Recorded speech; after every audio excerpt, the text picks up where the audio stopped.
जीव के नहीं कुछ योग स्थान, बंध स्थान भी है नहीं, नहीं उदय स्थान ही जीव के, अरु स्थान मार्गणा के नहीं।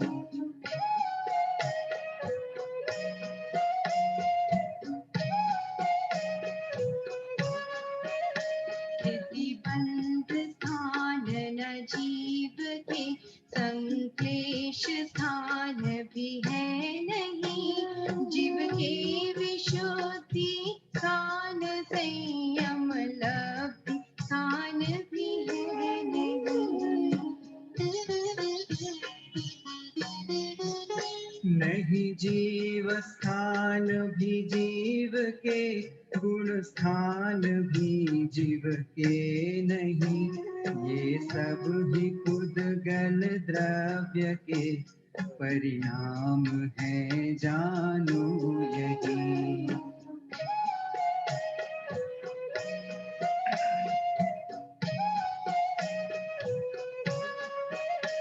वर्णादि गुण स्थानांत भाव जो जीव के व्यवहार से, पर कोई भी ये भाव नहीं है जीव के निश्चय विषय।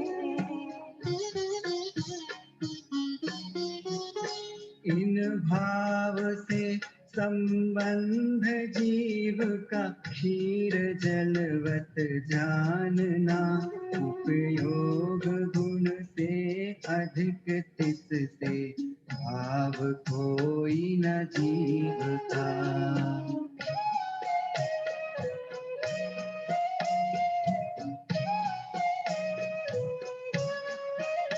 देखा लुटाते पंथ में को, पंथ ये लुटात है, जनगण कहे व्यवहार से, नहीं पंथ को लुटात है। कर्म का जिन। हाँ चाचा प्रारंभ कर देते।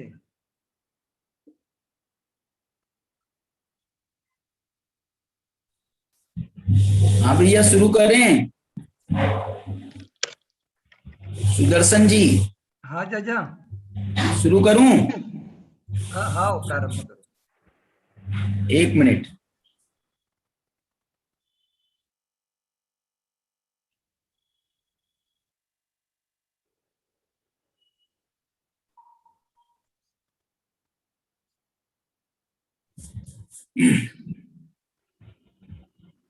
नमो अर्हन्ताणं,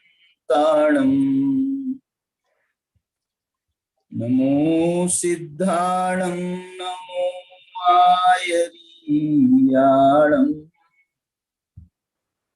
नमो वज्रायाणं,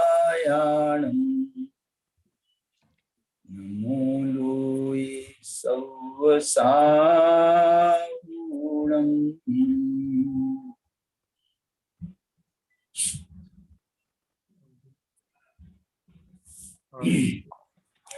अभिवन्द्यून शिरसा, अपुनभव कारणं महावीरम्, ते सिंपयत्थ भंगम्, मग्गं मोक्षस्य वोच्छामि।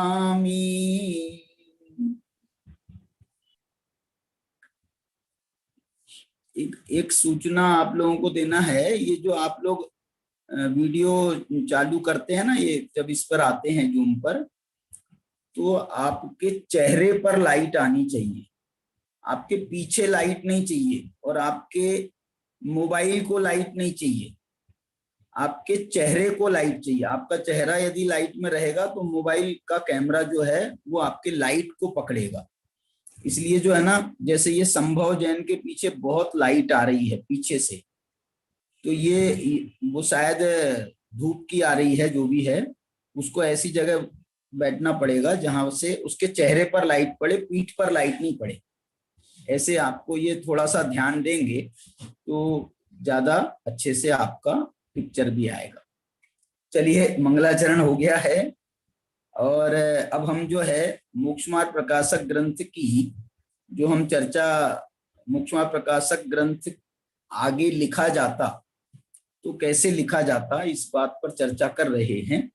मोक्ष मार्ग विषय की चर्चा में ही जिनवाणी में इतना इतना इतना माल है कि उससे आगे बढ़ने का मन नहीं हो रहा है, और हमने ग्रंथों को आधार बनाया है तो उसमें और भी विशेष समय लग ही रहा है। और लेकिन इसमें अलग अलग ग्रंथों में जो उसके एंगल मिल रहे हैं मोक्ष मार्ग के, वो बड़े महत्वपूर्ण हैं।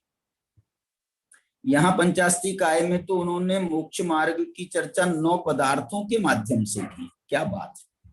सम्यक दर्शन की चर्चा नहीं, तत्वार्थ श्रद्धानम सम्यक दर्शनम की चर्चा नहीं, मोक्ष मार्ग की चर्चा 9 पदार्थों के माध्यम से की।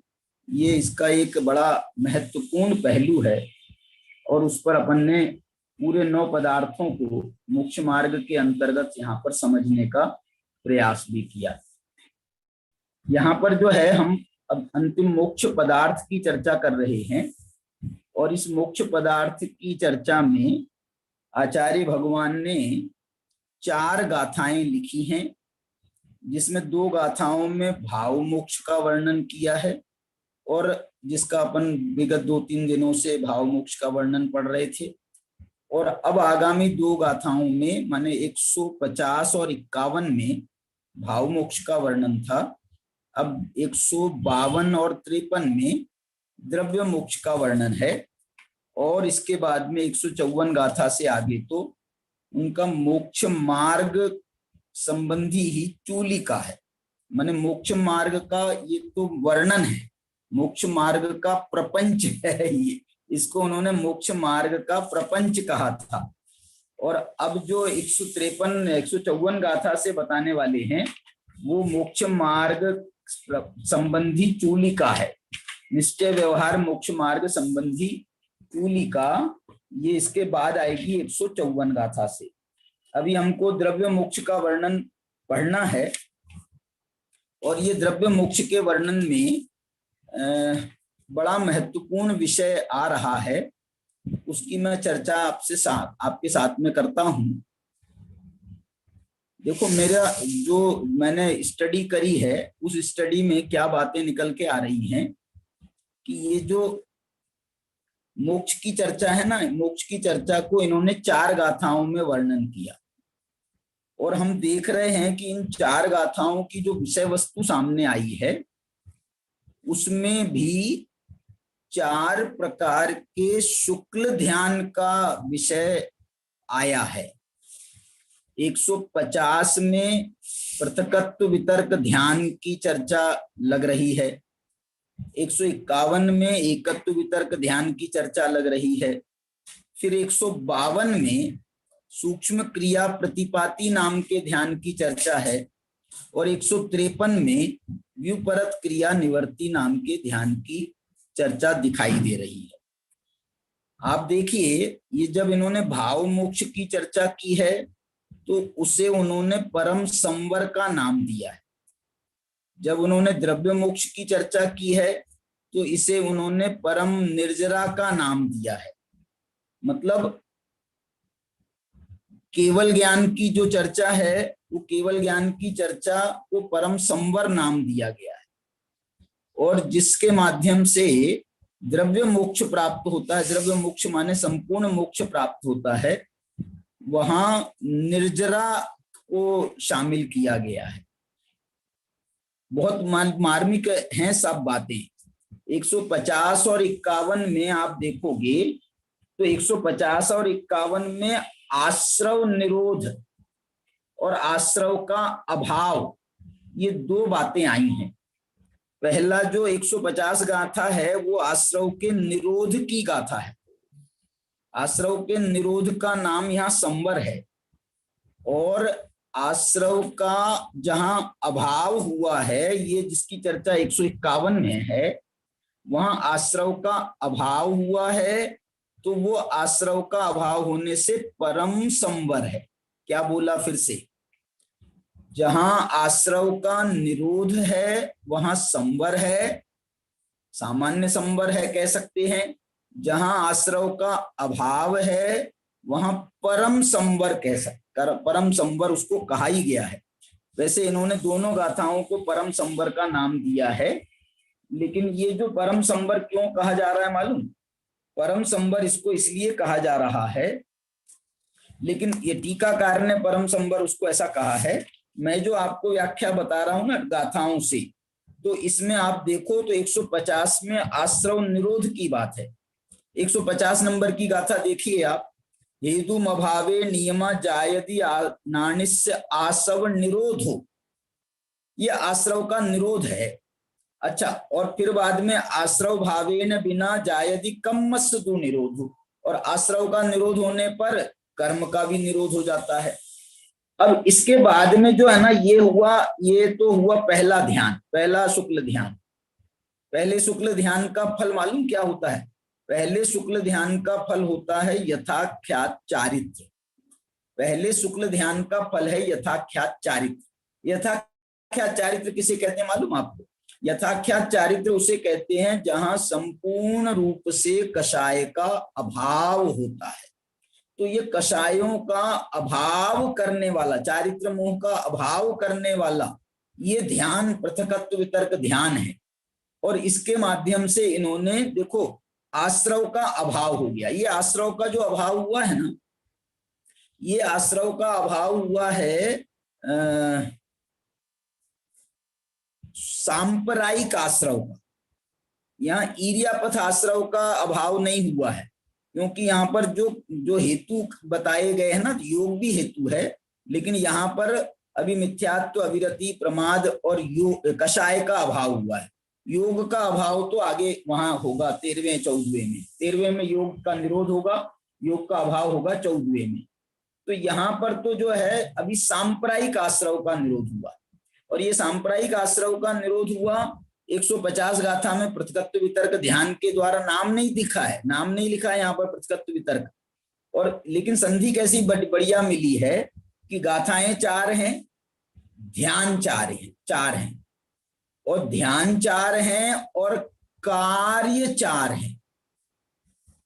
क्या बोल रहा हूं? गाथाएं 4 हैं, यहां पर ध्यान 4 बताए गए, और ध्यान के फल में जो कार्य हैं या फल हैं उनके, वो भी 4 हैं। गाथाएं 150 गाथा, पृथकत्व वितर्क ध्यान, और इसके फल में यथाख्यात चारित्र, ये उसका फल। फिर 151 गाथा एकत्व वितर्क ध्यान। एकत्व वितर्क ध्यान क्यों कह रहे हैं? क्योंकि यहाँ पर चारित्र मोहिनी कर्म का पूर्ण रूप से अभाव हो जाने के कारण, पहले तो चारित्र मोहिनी कर्म का अभाव हो जाने, और बाद में ज्ञानावरणी, दर्शनावरणी और अंतराय कर्म का भी अभाव हो जाने के कारण सवन्नु सव्वलोकदर्शी पावदी इंद्रिय रहितम अब्बा बाहम शुभम अनंतम। ये 151 गाथा जो है ये केवल ज्ञान प्राप्त कराने वाली गाथा है, और केवल ज्ञान की जो प्राप्ति होती है वो एकत्व वितर्क नाम के शुक्ल ध्यान का फल है।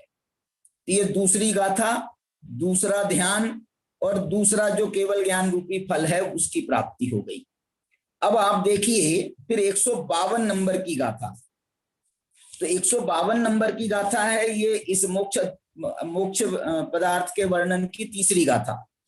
इसमें क्या हुआ है, इसमें अब इन्होंने जो है ना योग का निरोध, जो अंतिम योग था आश्रव का कारण, उसका निरोध करने के लिए इन्होंने अंतिम जो है अपना, अंतिम नहीं तीसरा शुक्ल ध्यान इन्होंने लगाया। गाथा तीसरा शुक्ल ध्यान लगाया, और तीसरा शुक्ल ध्यान लगाया मालूम क्या लिख रहे हैं? सूक्ष्म क्रिया प्रतिपाती नाम का ध्यान होता है इसमें। ये बात मैं आपको जो बताना चाह रहा हूं ये मेरे को कहीं पर इसमें से नहीं मिली है कोई टीका वगैरह से, लेकिन ये गाथाओं के जो है ना उसको देखने से ये बात समझ में आ रही है। देखो, और इसमें सूक्ष्म क्रिया प्रतिपाती नाम का ध्यान होता है, और झाणम शब्द है, दंसन नाण समग्रम शब्द है।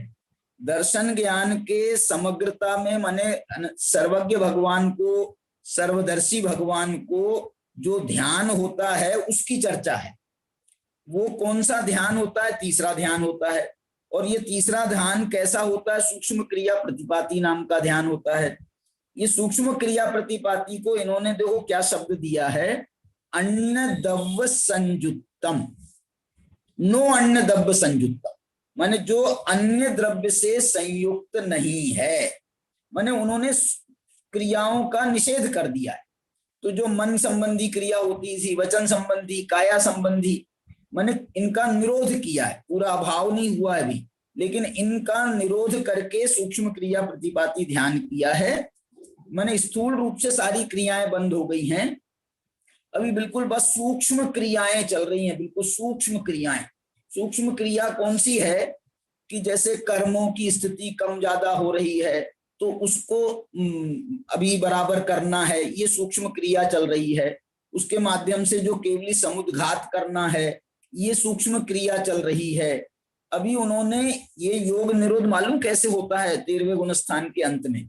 ये योग निरोध जैसा महावीर भगवान ने पावापुरी में जाकर के किया था, पावापुरी में जाकर के किया था। क्यों कह रहा हूं? क्योंकि अभी 2 दिन पहले तक महावीर भगवान माने धनतेरस के दिन तक, जिस दिन उनकी दिव्य ध्वनि खिरी थी, उस दिन तक वो राजगृही में उनका समोसरण लगा हुआ था। राजगृही वहां से दूर है, पावापुरी से 50 किलोमीटर दूर होगी, 100 किलोमीटर, मेरे को पक्का नहीं मालूम, लेकिन जो है वहां से दूर है। तो अभी कल तक जो समोसरण राजगृही में लगा था, अब आज भगवान महावीर वहां से गमन करके यहाँ पर आ गए हैं पावापुरी में, और पावापुरी में इन्होंने वो अंतिम शुक्ल ध्यान लगाया है। अब ये जो है ना, अब ये महावीर भगवान, अब इनका चलना फिरना बंद, वचन व्यवहार बंद, अब वाणी मतलब अब दिव्य ध्वनि का उपदेश नहीं होगा, अब उनका चलना फिरना भी वहां पावापुरी में जहां पर विराजमान हुए, योग निरोध किया, वहीं योग का अभाव किया और वहीं से मोक्ष गए। ये जो है ना, ये घटना घटी। तो ऐसा जो है ना, ये सूक्ष्म क्रिया प्रतिपाती नाम का ध्यान में होता है, वो अंतिम ध्यान होता है, माने 13वें गुणस्थान के अंतिम अंतर मुहूर्त में होता है, बिल्कुल आखिरी समय में। पूरा 30 साल भगवान महावीर 13वें गुणस्थान में रहे, उस समय ये ध्यान नहीं है। ये ध्यान जो है बिल्कुल अंतिम समय में ये ध्यान होता है। और योग निरोध तो समझ लो उसके लिए ज्यादा समय माना जाता है, लेकिन ये जो ध्यान है, योग निरोध तो 15 दिन का भी होता है, महावीर भगवान का 3 दिन का, 2 दिन का माना गया है, तो वो अलग बात है। लेकिन जो अंतिम ध्यान होता है, सूक्ष्म क्रिया प्रतिपाती ध्यान जिसको कहते हैं, वो ध्यान होता है अंतिम अंतर्मुहूर्त में। तो वो अंतर्मुहूर्त में ये जो है ना, केवली समुद्घात भी तभी होता है, और उसके माध्यम से बहुत बड़ा काम होता है, बहुत बड़ा काम होता है। कर्मों की स्थितियां अस्त व्यस्त होती हैं, बराबर बैलेंस नहीं होता है, नहीं तो मोक्ष जाएंगे तो बड़ा गड़बड़ हो जाएगा। इसलिए उनकी कर्मों की स्थितियों को, कर्मों की कौन सी बचे हैं कर्म? अघातिया कर्म बचे हैं, उन अघातिया कर्मों की स्थितियों को बराबरी में लाते हैं। आयु कर्म के अनुसार बराबर उसके हिसाब से दूसरे कर्म भी उसी आयु कर्म के हिसाब से एडजस्ट हो जाते हैं, और उसी के लिए उनको ये समुद्घात करने की जरूरत पड़ती है। उस समुद्घात में क्या होता है, आत्मा के प्रदेश पूरे लोक प्रमाण फैल जाते, पूरे लोक में फैल जाते। फैलने से क्या होते हैं, जितने भाग में आत्मा पूरा फैला है, प्रदेश फैले हैं, वो प्रदेशों के ही साथ में उनके कर्म वर्गणाएं भी फैल जाती हैं। तो वो फैलने के बाद में जो है ना, एडजस्टमेंट की जो कैपेसिटी है वो बढ़ जाती है। यदि हम संकुचित होकर के बिल्कुल चिपक करके बैठे रहेंगे तो वहां पर हमारा एडजस्टमेंट हिलना डुलना नहीं हो सकता, एडजस्टमेंट की कैपेसिटी नहीं होती है। लेकिन जब फैल जाते हैं हम बोलते हैं फैल जाओ, और उसके बाद में वो यदि हमारे को कोई कहे कि भैया जरा 1 इंच सरकना, 1 इंच सरकना, एक थोड़ा सा सरको, थोड़ा सा सरको, थोड़ा सा सरको, तो हम सरक सकते हैं। लेकिन यदि बिल्कुल चिपक चिपक के बैठे हैं और तुमसे कोई कहे कि साहब थोड़ा सा सरको, थोड़ा, अरे हम कहां से सरके, सामने वाला सरके तो हम सरके। पावापुर से राजगृही 20 किलोमीटर राजगृही से पावापुरी 20 किलोमीटर है। इसका मतलब समझ रहे हो कि जो है ना 20 किलोमीटर तो वैसे ही पैदल चल के जाया जा सकता है। केवली भगवान को पैदल नहीं चलना पड़ता है, वो तो आकाश मार्ग से गए थे, लेकिन यदि पैदल भी चलना पड़ता कदाचित तो जो है ना 20 किलोमीटर ज्यादा नहीं है, 2 घंटे कहो या 4 घंटे में पहुंच जाएंगे। हमारे जैसे पैदल भी 20 किलोमीटर 4 घंटे में आराम से पहुंच सकते हैं। तो ये जो है बहुत अच्छा इन्होंने स्टडी करके बताई हमको, अरुण जी भाई साहब ने, आपको बहुत बहुत धन्यवाद। देखिए ये यहाँ पर जो है ये ध्यान हुआ, तीसरा ध्यान, और ये तीसरा ध्यान पूरा नहीं हुआ कि इस ध्यान के फल में उनको 14वें गुणस्थान की प्राप्ति हो गई। वो 14वां गुणस्थान माने योग का अभाव हो गया।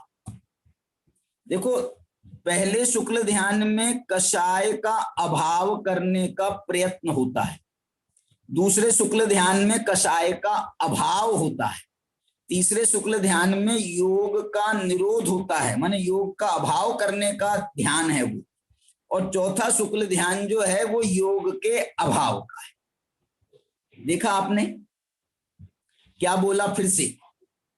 पहला शुक्ल ध्यान जो है वो कषाय का अभाव करने के लिए होता है, दूसरा शुक्ल ध्यान कषाय का अभाव हो जाने पर होता है, तो कषाय का अभाव हो जाने पर वो ध्यान वो सर्वज्ञता प्राप्ति के लिए होता है, घाती कर्म के नाश करने के लिए होता है। तीसरा शुक्ल ध्यान जो है वो योग का निरोध करने के लिए होता है, माने अघाती कर्म का नाश करने के लिए जो योग का अभाव आवश्यक है, उस योग का अभाव करने के लिए ये तीसरा शुक्ल ध्यान होता है। और इसके बाद में तुरंत बाद 14वां गुणस्थान हो जाता है, योग का अभाव हो जाता है, लेकिन वहां भी एक शुक्ल ध्यान होता है, वो चौथा शुक्ल ध्यान कहलाता है। उस चौथे शुक्ल ध्यान का नाम है व्युपरत क्रिया निवर्ती। तो ये चौथा शुक्ल ध्यान यहां पर होता है। और आप देखो तो 153 नंबर की गाथा जो है ना वो उसी बात को संकेत कर रही है। 153 नंबर की गाथा, मैंने 152 का आपको थोड़ा सा अर्थ बताया ना, अन्न दब संयुत नो अन्न दब संयुक्तम जायदि निज्जर हेतु और स्वभाव सहिदस्य साहुस्य, ये हुआ। अब देखो एक बात और बता रहा हूं, जब ये ध्यान की चर्चा कर रहे हैं, भले ही अनंत भगवान के ध्यान की चर्चा कर रहे हैं, लेकिन उनके अनंत भगवान के ध्यान कर रहे हैं, साधना कर रहे हैं, इसलिए इनको साहुस्य साधु शब्द का प्रयोग किया गया। साधु शब्द का प्रयोग क्यों किया? क्योंकि साधु जो साधना करें वो साधु, तो अनंत भगवान भी अभी साधना कर रहे हैं द्रव्य मोक्ष प्राप्त करने की, इस कारण से इनको भी साधु कहा गया, अनंत भगवान को भी। चलिए अब मैं 153 नंबर की गाथा बता रहा हूं आपको व्युपरत क्रिया निवर्ती ध्यान के लिए। व्युपरत क्रिया निवर्ती ध्यान काहे के लिए होता है मालूम? सर्व कर्म से मुक्ति के लिए होता है। अघाती कर्म तो पहले ही नष्ट हो गए, अब अघाती कर्म का भी नाश करने के लिए, माने सर्व कर्म से मुक्ति करने के लिए, या सर्व कर्मों की निर्जरा करने की। ये जो है ना, जब सर्व कर्मों की जो निर्जरा है, इसी का नाम मोक्ष है। सर्व कर्मों की निर्जरा, ये मतलब उसकी प्रोसेस का नाम है, और उस प्रोसेस पूर्वक जो प्राप्ति होती है वो उसका फल जो है वो द्रव्य मोक्ष है। तो देखो इसमें क्या लिखा, जो संवरेण जुत्तो निज्जर मानो ये सब कम मानी। संवरेण जुत्तो माने यहाँ पर ये संवर है नहीं, संवर तो हो चुका, संवर का काम सारा हो चुका, आश्रव का निरोध हो गया, योग से होने वाला आश्रव का भी निरोध हो गया, इरियापथ आश्रव का भी निरोध हो गया, ये 14वां गुणस्थान है। तो भी इसको संवर क्यों कह रहे हैं, लेकिन ये पहले ये भूमिका बनी थी ना, इसलिए संवरेण जुत्तो। और निज्जर मानोध माने निर्जरामान है, संवर से युक्त होकर जो निर्जरा में प्रवृत्त हो रहा है। निर्जर मानोध सर्व कर्माणि, सर्व कर्मों की जो निर्जरा कर रहा है। ववगद वेदा उत्सो, वाह वाह वाह, जिसने वेदनीय कर्म का और आयु कर्म का नाश कर दिया है। भवम तेन सो मुखो, उससे उसको, मुयदि भवम माने भवों का नाश किया, और तेन सो मुख, उसको उससे मोक्ष हो गया। और देखो एक खास बात और कह रहे हैं, अंतिम समय का जो संबंध है, 14वें गुणस्थान के अंतिम समय का जो संबंध है, उसमें आयु कर्म नष्ट होता है, और सबसे अंत में वेदनीय कर्म नष्ट होता है। वेदनीय कर्म नष्ट होता है सबसे आखिरी में, और इसके साथ में आयु कर्म नष्ट होता है। इसलिए ववगद वेदा उत्सु माने नाम कर्म एक समय पहले नष्ट हो गया, गोत्र कर्म एक समय पहले नष्ट हो गया, माने देखना शरीर नष्ट हो गया शरीर नष्ट हो गया, और अंतिम समय में ये वेदनीय जो है, क्योंकि उसके निमित्त से होने वाला जो वेदनीय है वो भी नष्ट हो गया। इस प्रकार से वेदनीय कर्म नष्ट होता है, और आयु कर्म भी उस समय नष्ट होता है अंतिम समय में, और उससे जो है मुयदि भवम, भव का नाश हो जाता है, तेन सो मोक्षो, इससे वो मोक्ष चले जाते हैं। ये द्रव्य मोक्ष का वर्णन 2 गाथाओं में इन्होंने किया है। क्यों, मैं ये सोच रहा था कि अभी 3 गाथाओं का चल रहा था। अब यहाँ पर जो है ये मोक्ष अधिकार, मोक्ष पदार्थ के वर्णन में इन्होंने 4 गाथाएं क्यों कही? क्योंकि उनको 4 ध्यान कराने थे, और 4 ध्यान कराने थे, 4 कार्य थे, इसलिए उन्होंने 4 गाथाएं। इसके पहले का मैं आपको और थोड़ी सी बात बताऊं। इसके पहले मोक्ष मार्ग का वर्णन था, संवर का पदार्थ का वर्णन था, निर्जरा पदार्थ का वर्णन था। उनके लिए कितनी गाथाएं दी थी मालूम आपको पंचास्तिकाय ने? उनके लिए 3-3 गाथाएं दी थी। क्यों 3-3 गाथाएं दी थी? इसलिए क्योंकि मोक्ष मार्ग जो होता है वो सम्यक दर्शन ज्ञान चारित्राणी मोक्ष मार्ग होता है। मोक्ष मार्ग के 3-3 पाए माने गए, 3 चरण माने गए, सम्यक दर्शन, सम्यक ज्ञान, सम्यक चारित्र।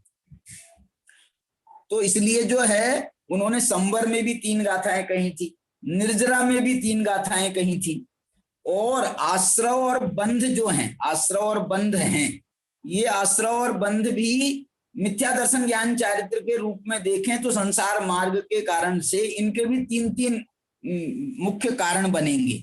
इस कारण से इन्होंने बंध को भी 3 गाथाएं दी थी। संसार मार्ग भी 3 प्रकार का है। अच्छा, आश्रव को इन्होंने 6 गाथाएं दी थी, लेकिन वो आश्रव की 6 गाथाएं भी जो है ना, उसमें शुभाश्रव की 3 और अशुभाश्रव की 3, माने पुण्य आश्रव की 3 और पापाश्रव की 3। वैसे वर्णन में उन्होंने पुण्याश्रव शुभाश्रव को 4 गाथाएं बताई थी, लेकिन हमने देखा था, आपको बताया था कि वो जो 4थी गाथा है ना, वो कालुष्य की गाथा है, कालुष्य की। तो पुण्य में वो कलुषता नहीं होती है, इस अपेक्षा से पुण्य में भी शामिल किया गया, और वो कलुषता स्वयं पाप स्वरूप होती है, इसलिए वो कालुष्य की गाथा भी पापाश्रव में चली गई। तो पुण्याश्रव की 3 गाथाएं, कौन कौन सी गाथाएं मैं नंबर बताऊं आपको? देखो ये इसलिए नोट मैं करा रहा हूं आपको। आश्रव पदार्थ में 6 गाथाएं थी, 143, 44, 45 ये पुण्याश्रव की, 146, 47, 48 ये पापाश्रव की। सामान्य से उन्होंने 4 और 2 कहा है, लेकिन मेरे को 3-3 का जोड़ा बनाना है ना, तो मैंने इस प्रकार से बनाया है। फिर संवर अधिकार, संवर जो पदार्थ का वर्णन था उसकी 149, 50, 51 ये संवर पदार्थ की गाथा नहीं, ये जो है ना, हाँ ये मालूम है, ये उनके हिसाब से हैं, क्या नाम, किनके हिसाब से? जयसेनाचार्य की टीका के हिसाब से। इसकी अपनी जो अमृतचंद्राचार्य की टीका है उसके नंबर जो हैं उसके अनुपात में अलग अलग आएंगे। अच्छा, फिर निर्जरा अधिकार की गाथाएं जो हैं इसके जयसेनाचार्य की टीका के हिसाब से 152, 53, 54 है। फिर बंध पदार्थ की गाथाएं कौन सी हैं? तो 155, 56, 57 है। 3 बंध मार्ग माने संसार मार्ग और मोक्ष मार्ग, 3 प्रकार का होने से 3 गाथाएं और मोक्ष जो है, भाव मोक्ष भी 4 प्रकार का है। 4 प्रकार का कौन सा? अनंत ज्ञान, अनंत दर्शन, अनंत सुख, अनंत वीर। और द्रव्य मोक्ष जब हुआ तो वो भी 4 प्रकार का है। 4 प्रकार का कौन सा हुआ? वह अघातिया कर्मों के नष्ट हुए तो 4 प्रकार से प्रकट हुआ। तो ऐसे जो है ये 4 प्रकार के होने के कारण इनको 4 गाथाएं। वो 4 गाथाएं कौन सी थी? 158, 59, 60, 61। ये जयसेनाचार्य की गाथा टीका के हिसाब से ये एक वर्णन इसमें मिला हमारे को। इसके लिए इसका जो है मैंने आपको अपनी स्टडी आपके सामने मैंने बताई है। जो हमने स्टडी करने में जो बात सामने निकल के आई उसका अपन ने यहाँ पर वर्णन किया। चलिए अब मैं आपको जो है 152 नंबर की गाथा और उसकी टीका आपके सामने पढ़ता हूं। 152 नंबर का जो हमारा द्रव्य मोक्ष का की पहली गाथा है उसे आपके सामने पढ़ रहा हूं। इसके पहले वाली गाथा निकाल लेना भैया। हाँ जी, देखिए अब 152 नंबर की गाथा जो है वो गाथा आपको भी पढ़ना है। मैं यहां से पढ़ रहा हूं। स्वर्णलता जी आप पढ़ रही हैं या जो है आप भी पढ़ सकते हैं। दंसण नाण समग्गम, झाणम नो अन्न दव संयुक्तम। आप लोगों के जो है ना होंठ नहीं हिल रहे हैं, तो उससे समझ में आ रहा है कि आप लोग नहीं पढ़ रहे हो। आप पढ़ोगे नहीं तो आपको इसकी प्रैक्टिस नहीं होगी। फिर ये प्राकृत भाषा है ना, हमारी मातृभाषा तो है नहीं, इसलिए इसको थोड़ी सी हमको प्रैक्टिस देना जरूरी है। जायदि निज्जर हेदु, स्वभाव सहित साहुस।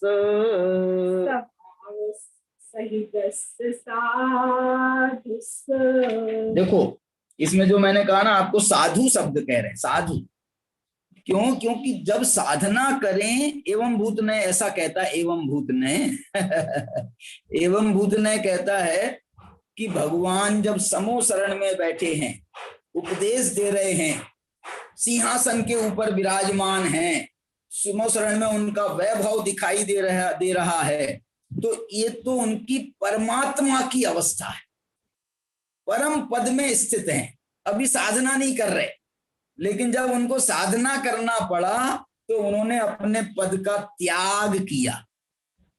पद का त्याग किया माने समो शरण छोड़ दिया, और समो शरण को छोड़ करके वहां पर पावापुरी चले गए।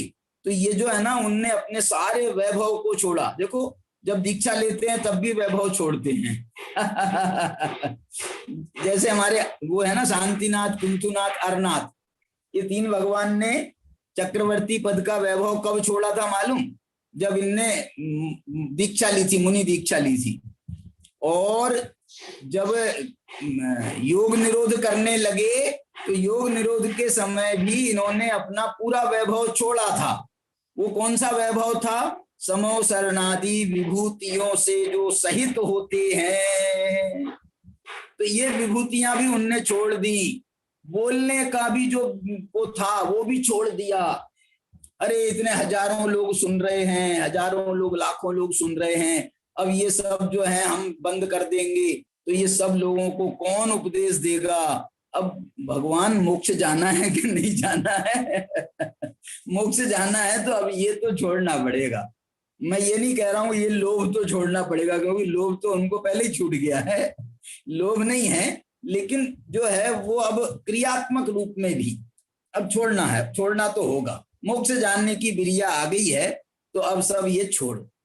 देखो एक बात बताता हूं मैं आपको, साधुचर्या में भी ऐसा कहा गया है। जैसे हमारे आचार्य उपाध्याय साधु होते हैं ना, आचार्य उपाध्याय साधु, तो जब अंतिम समय में वो क्या कहते हैं, समाधि मरण करते हैं ना, समाधि लेते हैं, संलिखना करते हैं, तो संलेखना लेते समय यदि कोई आचार्य अपने आचार्य पद में हो तो उनको वो आचार्य पद छोड़ना होता है।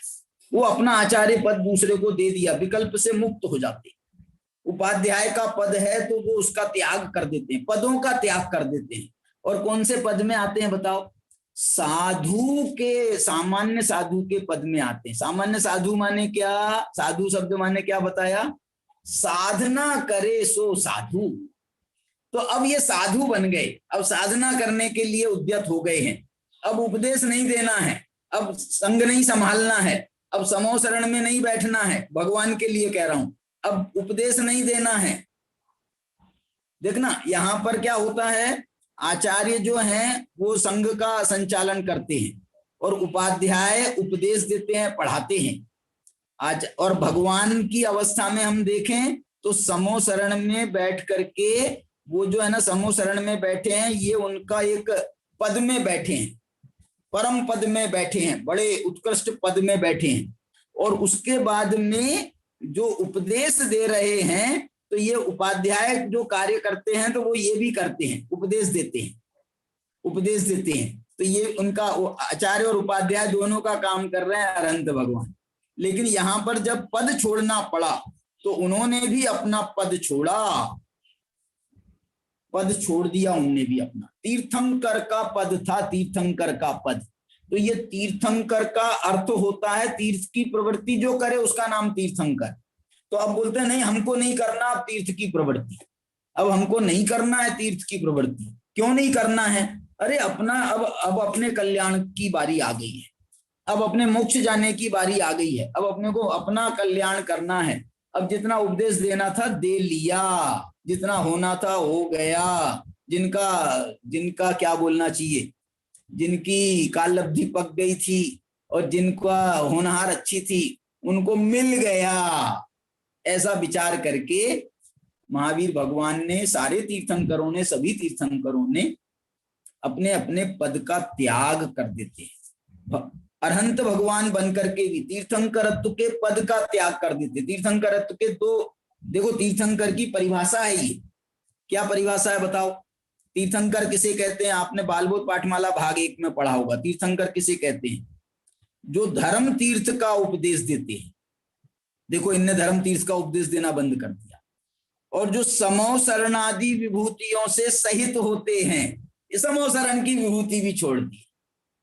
जो धर्म तीर्थ का उपदेश देते हैं और समूह शरणादि विभूतियों से सहित होते हैं वो तीर्थंकर कहलाते हैं। और भी तीर्थंकर नाम कर्म नाम का महापुण्य का, और तीर्थंकर नाम कर्म नाम का महापुण्य का उदय होता है। अब देखना इन्होंने जो तीर्थंकर नाम कर्म का उदय था ना, इसका क्या करा है? बोले अब इसका भी नाश करना है। समूह शरणादि विभूति छोड़ दी, क्या बोल रहा था? धर्म तीर्थ का उपदेश देना छोड़ दिया और तीर्थंकर नाम कर्म की जो प्रकृति है उसका भी नाश करने के लिए, उसका भी नाश करने के लिए इन्होंने जो है अब योग का निरोध किया है, योग का अभाव किया है। अब वो नाम कर्म पूरा नष्ट होगा ना, तो नाम कर्म नष्ट होगा तो तीर्थंकर प्रकृति नाम का भी जो नाम कर्म है वो भी नष्ट हो जाएगा। क्या बात है, वाह, बहुत सुंदर, बहुत सुंदर। तो ये जो है, ये भगवान जो है ना, ये कार्य जो है अपना, देखना ये दुनिया में नीति में ये बात कही जाती है। मालूम क्या कहा जाता है? क्या कहा जाता है नीति में? नीति में ये कहा जाता है आदहिदम कादव्वम। क्या? आदहिदम कादव्वम माने अपना हित करना चाहिए। आदहिदम कादव्वम सबसे पहले क्यों लिखा? क्योंकि ये सबसे पहला काम, सबसे पहला काम हमारे जीवन में क्या है? बोलो, सबसे पहले हमारा जीवन में काम क्या है क्या? नरेश जी, अरुण जी भाई साहब बैठे हैं तुम्हारे, क्या अजय मारवाड़कर, अशोक जैन दिल्ली, सीमा जी बताओ, अशोक भैया नागपुर, डॉक्टर विमल जी, ये जो है ये नीति का वाक्य है और हमारे यहाँ पर भी, हमारे ग्रंथों में भी मिलता है, शायद उपासका अध्ययन वगैरह में कहीं पर मिलता है। वो छोड़ो, पहले मेरा बात सुनो। आद हिदम कादब, सबसे पहला काम क्या है हमारा, तो आद हिदम कादब्बम, अपना हित करना चाहिए। और दूसरों का हित करना नहीं चाहिए क्या भैया, दूसरों का हित करना नहीं चाहिए क्या, ये ऐसा क्यों कर रहे हो, दूसरों का हित नहीं करेंगे तो फिर कैसे दुनिया की गाड़ी कैसे चलेगी, तीर्थंकरों की प्रवृत्तियां कैसे होंगी। तो वो उसके लिए मालूम क्या शब्द प्रयोग है, आद हिदम कादब्बम और जम सक्कई ऐसा लिखा है, जम सक्कई माने यदि शक्य हो तो, जम सक्कई पर हिदम च कादब्बम, दूसरे का भी हित कर लेना चाहिए। यदि शक्य हो तो दूसरे का हित करना चाहिए, और यदि शक्य ना हो तो, और मालूम ऐसा उसके बाद में दूसरी लाइन क्या लिखी है, दूसरी लाइन ये लिखी है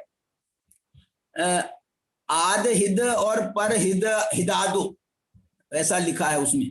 माने यदि हमको वो करना पड़े, चुनाव करना पड़े, आद हिद पर हिदादो माने आत्महित में और परहित में यदि हमको चुनाव करना पड़े तो आद हिदम सुट्ठु कादब्बम ये लिख रहे हैं वो, यदि दोनों में से चुनाव करना पड़े तो परहित को छोड़ करके अपना हित ही करना चाहिए। देखो तीर्थंकरों ने अपना कल्याण किया, सम्यक दर्शनादि रत्नत्रय की प्राप्ति करी, अपना कल्याण किया, केवल ज्ञान को प्राप्त किया, ये अपना कल्याण किया। उसके बाद में जम सक्कई पर हिदम च कादब्बम, अब उनके पास में आयु कर्म बाकी था, संसार में रहना था, तो उनने जो है परहित भी करा, समोसरण की विभूति भी हो गई, फिर वो तो तीर्थंकर प्रकृति के निमित्त से हो गई, उपदेश भी दिया भगवान ने, सब किया। और अब जब अंतिम समय में आद हिद पर हिदादो, अब वहां पर अंतिम समय में ये निर्णय करने का मौका था कि अब अपना कल्याण करें कि भैया वो उपदेश देते रहें। बिल्कुल हम तो जो है ना उपदेश, हमारे डॉक्टर साहब जैसा बोलते हैं ना कि भैया मैं तो जो है ना गद्दी पर जाना चाहता हूँ गद्दी में उपदेश देते हुए जाना चाहता हूँ। मैं ये कहना चाह रहा हूँ अपने यहाँ मार्ग नहीं है ये क्षमा करें डॉक्टर साहब, मैं ये कह रहा हूं अपने यहाँ ये मार्ग नहीं है। अपने यहाँ का मार्ग तो ये है कि वो तीर्थंकर परमात्मा ने बोलना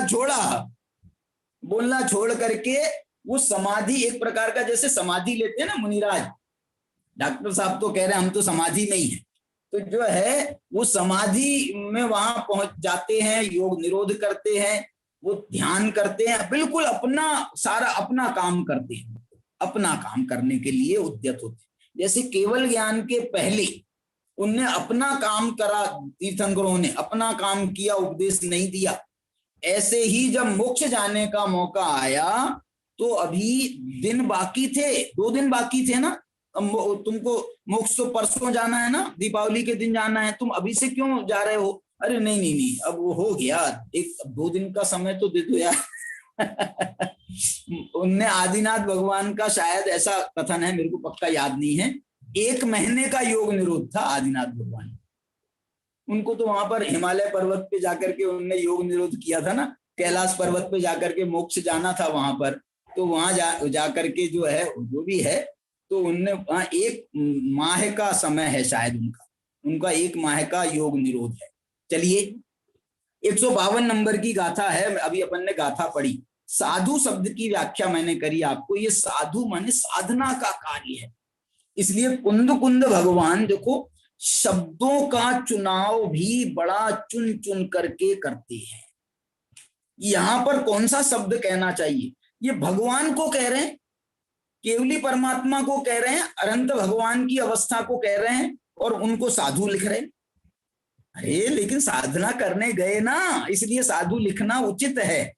और सहाव सहिदस्स, अपने स्वभाव में स्थित हो गए। वास्तव में ये जो काम था ना उपदेश देने का, समोसरण उपदेश, जगह जगह जाकर के उपदेश देने का, समोसरण लगवाने का तो क्या कहें, वो तो इंद्र उनकी सेवा में हाजिर रहता है। ये सब काम जो है ना, ये सहाव सहिदस्स माने ये अपने स्वभाव में स्थित होने का नहीं है, ये उपदेश देने के काम स्वभाव में स्थित होने के नहीं है, यद्यपि एक समय के लिए भी अपने स्वभाव से च्युत नहीं होते हैं अनंत भगवान, लेकिन बाहर में भी अब जो है ये प्रवृत्तियां छोड़ने का समय आ गया।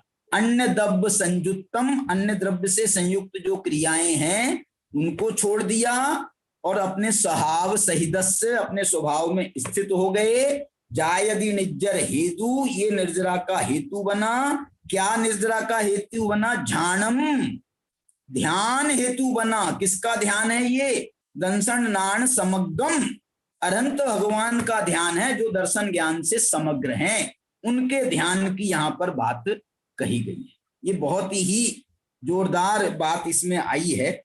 देखो एक बात और बता देता हूं मैं आपको। एक इसमें नीचे टिप्पणी दी है भाव कर्म मोक्ष की, भाव कर्म मोक्ष की एक नीचे टिप्पणी दी है। आप देखिए आपके ग्रंथ जो सामने खोला है ना, इसमें नीचे सबसे नीचे टिप्पणी है एक, इसके नीचे, हाँ इसी के नीचे है सबसे नीचे टिप्पणी देखो। हाँ ये देखो, ये सबसे नीचे ये भाव कर्म मोक्ष लिखा ना, ये मेरे को समझाना था। भाव कर्म मोक्ष कूटस्थ का तो मैंने आपको बता दिया था पहले। भाव कर्म मोक्ष में क्या लिख रहे हैं? भाव कर्म का सर्वथा छूट जाना। भाव मोक्ष में ये शब्द है संक्षिप्त भाव मोक्ष, लेकिन इसका यदि फुल फॉर्म बनाया जाए, भाव मोक्ष का फुल फॉर्म बनाया जाए तो ये भाव मोक्ष माने भाव कर्म मोक्ष है।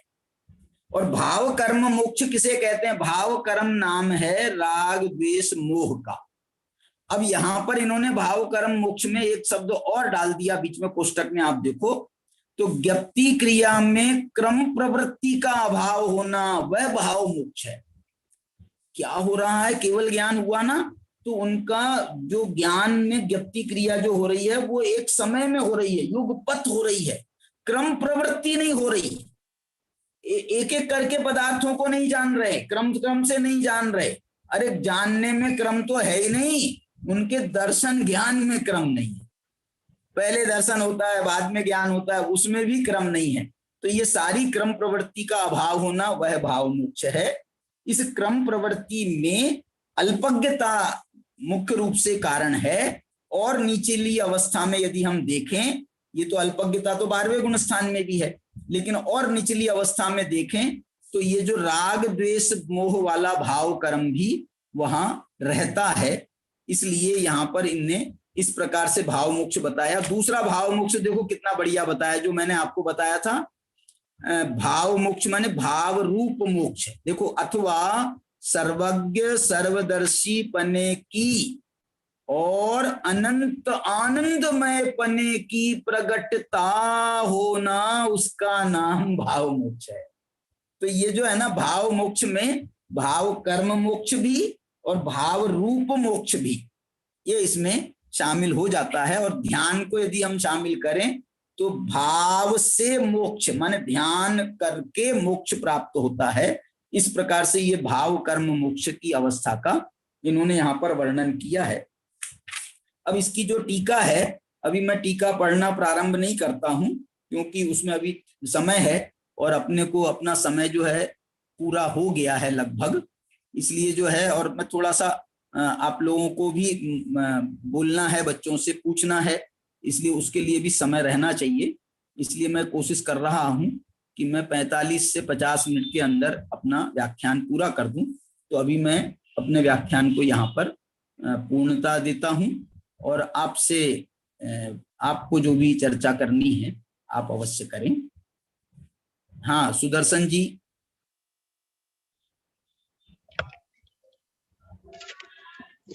आज मोक्ष मार्ग प्रपंच वर्णन के अंतर्गत द्रव्य मोक्ष और भाव मोक्ष की चर्चा सुनते हुए आज हमने डॉक्टर साहब का एक विशेष चिंतन सुना। 4 गाथा, 4 ध्यान और उसके 4 फल। बहुत ही सुंदर चिंतन डॉक्टर साहब का आज हमको सुनने को मिला। प्रत्यकत्व वितर्क ध्यान का फल यथाख्य चारित्र, एकत्व वितर्क ध्यान का फल केवल ज्ञान की प्राप्ति, सूक्ष्म क्रिया प्रतिपादी ध्यान का फल अघाती कर्मों की स्थिति को बराबर करना, और अंतिम जो चौथा ध्यान है विपरीत क्रिया निवृत्ति ध्यान, उसका फल सर्व कर्मों की निर्जरा। बहुत सुंदर व्याख्यान आज वाह, हमने सुना। अब मैं इस मजा आ प्रवचन गया के सुदर्शन जी, आपने बताया, बहुत मजा आ गया, अच्छा लगा, बहुत अच्छा लगा। वाह, ठीक है। इस प्रवचन के मुख्य बिंदु सुनाने के लिए मैं हमारे 10th कक्षा के छात्र सम्यक जैन को आमंत्रित करता हूँ कि वे आए और वे भी आज के प्रवचन की जो मुख्यांश है उसको बताए। सम्यक जैन मऊ।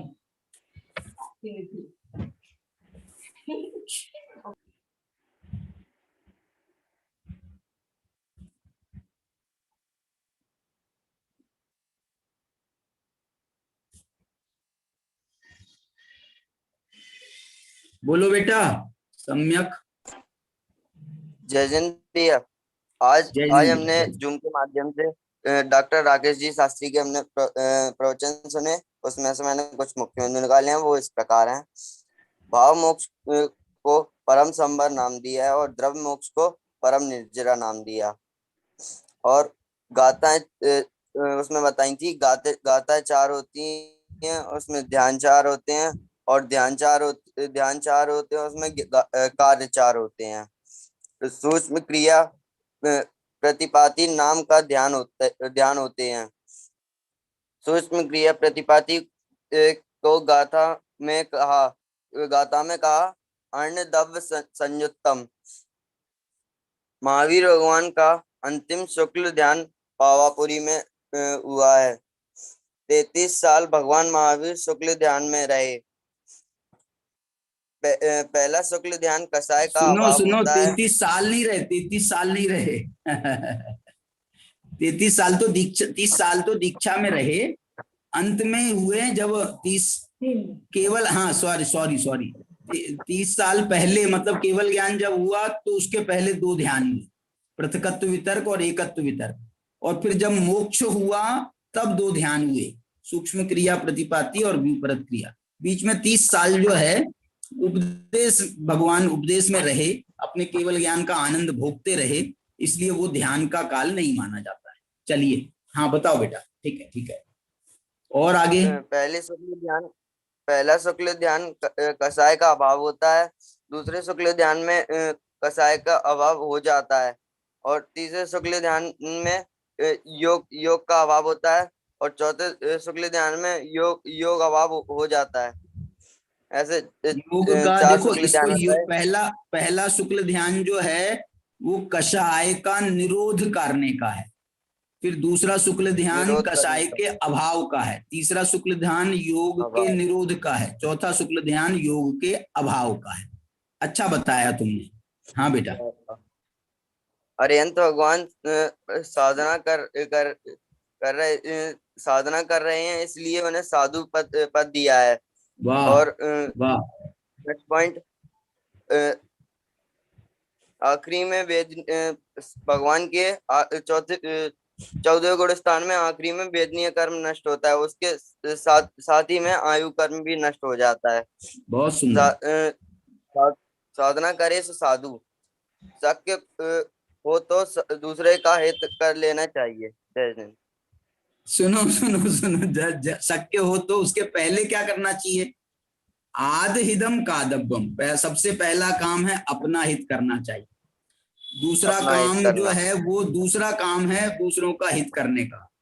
और यदि अपना हित और दूसरों के हित में यदि चुनाव करना पड़ जाए तो हमको अपना हित ही चुनना चाहिए, पर हित को भी छोड़कर अपना हित का चुनना करना।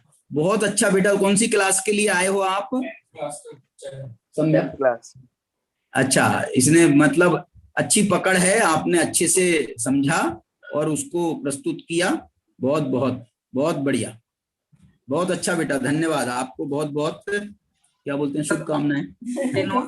जिनवानी स्तुति के पहले जिनवानी स्तुति के पहले मैं हाँ हमारे श्री कुंद कुंद दिगंबर जैन स्वाध्याय मंडल ट्रस्ट के महामंत्री अशोक जी जैन को आमंत्रित करना चाहता हूँ। वे कल की कुछ सूचना आप तक पहुंचाना चाहते हैं।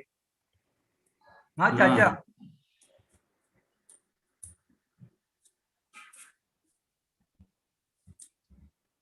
हाँ, बताओ अशोक भैया। चालू थे लेकिन चाचा आपकी आवाज नहीं आ रही है।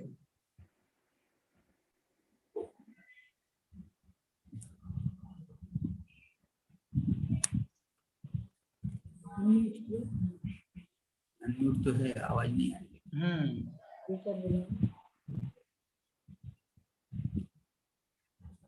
ऊपर आ जाओ भैया, नहीं तो ऊपर आकर के बोल दो।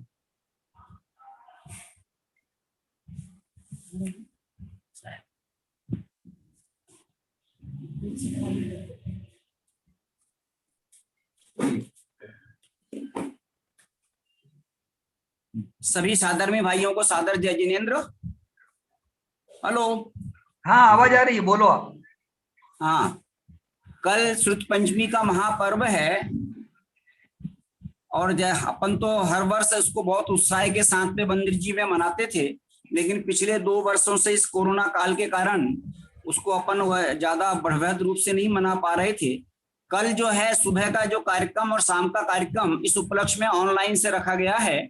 सुबह 7:30 बजे से ठीक अभिषेक का कार्यक्रम मंदिर जी में होगा, उसका लाइव प्रसारण जो है वो ऑनलाइन से किया जाएगा।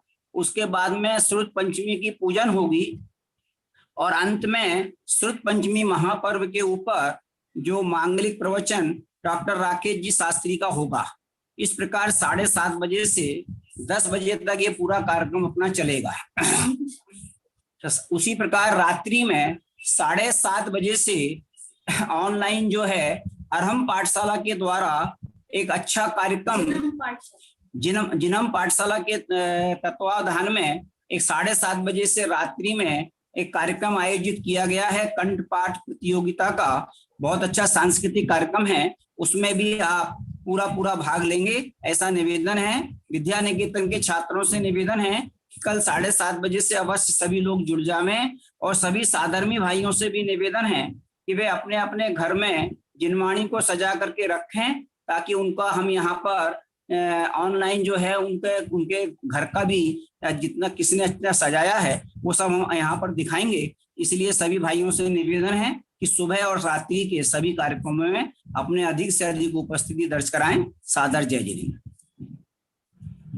अब मैं जिनवानी स्तुति के लिए आमंत्रित करता हूँ हमारे छात्र सौम्य डोबी। सभी हाथ जोड़ ले। चरणों में आ पड़ा हूँ, हे द्वादश सांगवाणी मस्तक झुका रहा हूँ। हे द्वादश सांगवाणी मिथ्यात्व को नसाया, निज तत्व को प्रकाशा। आपा पराय वासा हो भानु के सुहानी, चरणों में आ पड़ा हूँ। हे द्वादश सांगवाणी छठ द्रव्य को बताया, साध्वात को जताया, बहुफंद से छुड़ाया, सच्ची जिनेन्द्र वाणी, चरणों में आ पड़ा हूँ। हे दिशांगवाणी रिपुचार मेरे मग में, जंजीर डाल पग में, थाड़े है मोक्ष मग में, थानी, चरणों में आ पड़ा हूँ। हे द्वादश सांगवाणी जावाणी के ज्ञान से सूझे लोकालोक, सोवाणी मस्तक नमो सदा देत हूँ। नौवान नौकान।